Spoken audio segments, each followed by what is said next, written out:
So to fill in, so S at 1.5 is 108. S at 1.1 is 86.24. And then 80.6384. S at 1.001 is 80.063984. And then the thing that we still have to work on would be S at 1 plus H. Okay, S at 1 plus H. And how anyone get the expression for S at 1 plus H?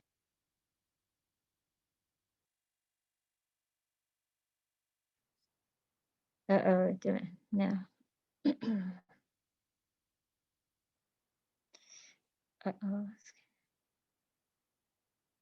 Do you guys still see my screen or it's gone?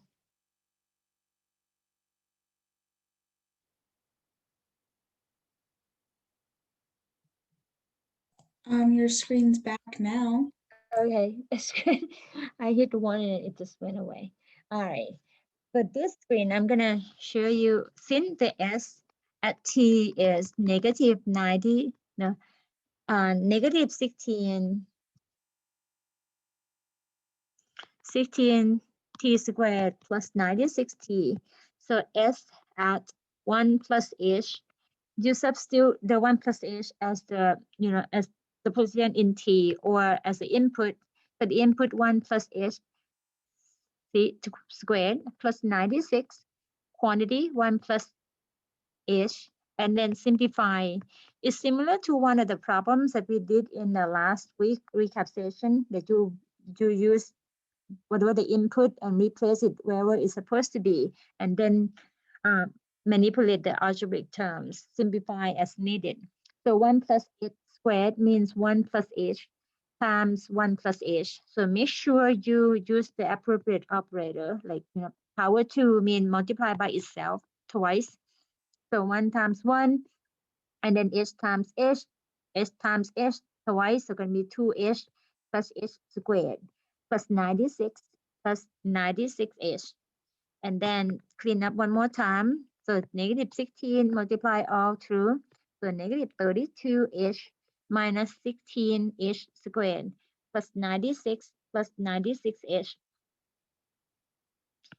And you will see something that we can simplify. Negative 16 and 96 would be 80. 32H and 96H, the simplify to be positive 64H minus 16H squared. So this would be the expression for H at 1 plus H. Any H value that is not 0, or basically the gap between the first point and the second point. Okay, and then we're gonna bring it back into the expression here. The rest of them you compute the same way, plug in the numbers as the normal slope formula. So we would get the first one, you check the value that you got and then tell me if you don't get the same or you don't see anything that looks right. Okay, 62.4, 63.84, and then 63.984. And the last one here that I want to emphasize more, because you're gonna have to do that more in the later sections in chapter 2. The expression for S at 1 plus H is 80 plus 64H plus H minus 16H squared. So we put it in here. So quantity 80 plus 64H minus 16H squared, subtracted by 80 and divided by H. After you take take the grouping symbol out, 80 and 80 reduce. So then we just get,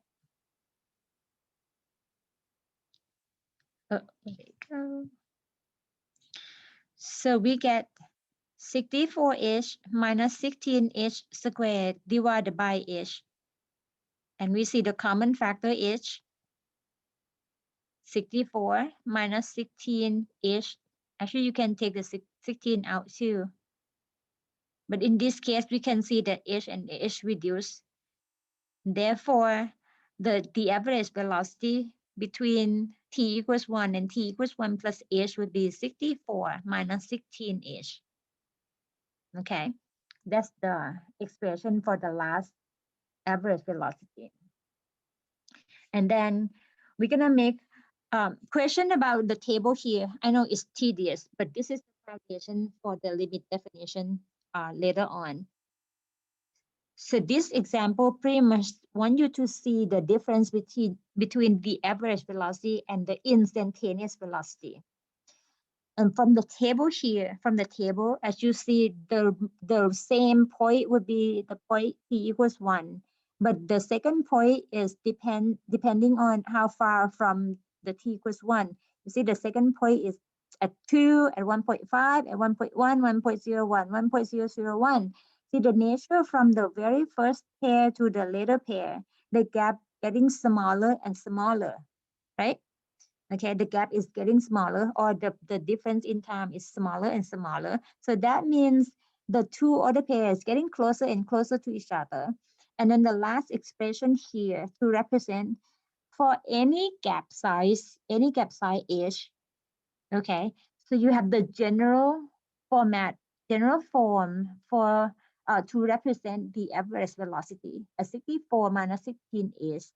Okay, if the gap size is 1, that would be like 64 minus 16, that will give you like 48. If the gap size is 0.5, that would give you 56 as the average velocity. If the gap size is 0.1, that would give you like 62.4 and so forth.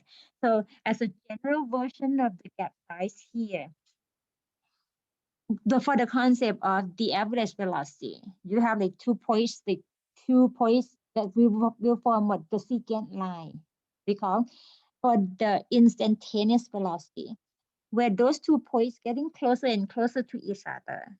So as the reference point t equals 1, if we want to make a guess to predict what would be the value of the instantaneous velocity at the point t equals 1, think about the 2 points getting closer and closer together. What does it mean in terms of h, which is the gap size? What happens? What can we say about the h value if we want to look at the instantaneous velocity? Anyone? What happens for the h value if we look for the instantaneous velocity? Anyone? Oh, I saw the chat. Let me see. Go ahead. Oh no, that's just Jeff said can see the screen. So what do you think? What do you think about the behavior of the h value? You can type in the chat if you don't want to say.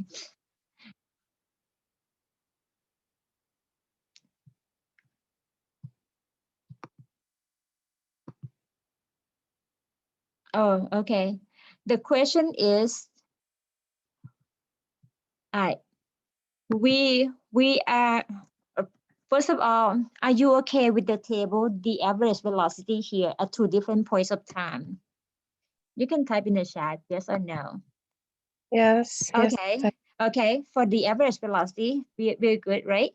And you see each pair, each interval, like from 1 to 2, 1 to 1.5, 1 to 1.1, 1 to 1.01, 1.0001. You see the gap size, the time interval is shorter and shorter. Are you good with this? Yes. Yes. So that means, the average velocity, that's pretty much like, now we're going to look at the gap size that's getting closer and closer and closer to each other. And the gap size represented by the h value, So if we want to look for the instantaneous velocity, that means the gap is so small, it's very small. So how can we say about the h? What would be the notation for the h? The h, the letter h here. So the h would be approaching to anyone? It's approaching 1, but it's approaching. The gap is very small. That means the gap is approaching to Would it be approaching 0? Yes. Yes. where the gap size approaching 0. So that means the 2 points getting so close to each other or getting so close to the point t equals 1. See, t equals 1 is the reference point, okay? It's a reference point. So at t equals 1, we're gonna make a conjecture about the instantaneous velocity. If the h approaching 0, so then the instantaneous velocity approaching to what value? What do you think? For 64 minus 16h, where h approaching 0.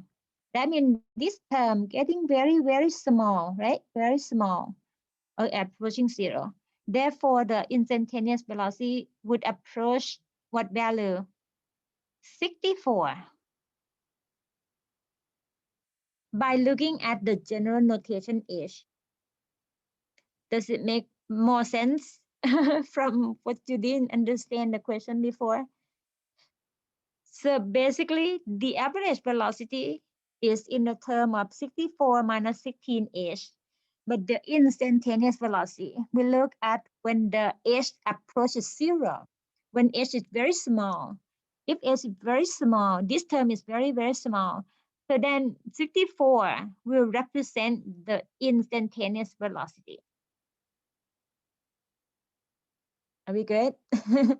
And you see the numbers here on the right column. I know it's kind of messy here. So C48, 56, 62.4, 63.84, 63.984. The closer we get to the point t equals 1, the average velocity getting closer and closer to what? 64 value. Okay? So, Yes. so the instantaneous velocity, we just look at the average velocity and see what it approaches. Yes. And then for, okay, Yeah, go ahead. Go ahead. yeah. So like in this example where it's the value as it approaches at t of equals 1, so like that's approaching 0, and then average velocity for instantaneous velocity, we just look at what the average velocity is approaching. Yes. Okay, that makes sense. Thank you. You're welcome. And basically back to the diagram that we saw a couple times today. You see the 2 point of time, right? So for example, this is 1 and this is 1 plus h, where the gap size is h between the first and the second point. So the average velocity is the slope of the secant line. When the second point here gets closer and closer to the point 1, so that means the h approaches 0. And therefore, the secant line becomes the tangent line, which is crossing, just the touching of the graph at the particular point, the reference point equals 1. So the summary of this section is the average velocity is the slope of the secant line. The instantaneous velocity is the slope of the tangent line. And from our example, the average velocity is the sum of 64 minus 16h. And the instantaneous velocity happens when the h approaches 0. So the velocity is becoming 64 minus 0 or 64.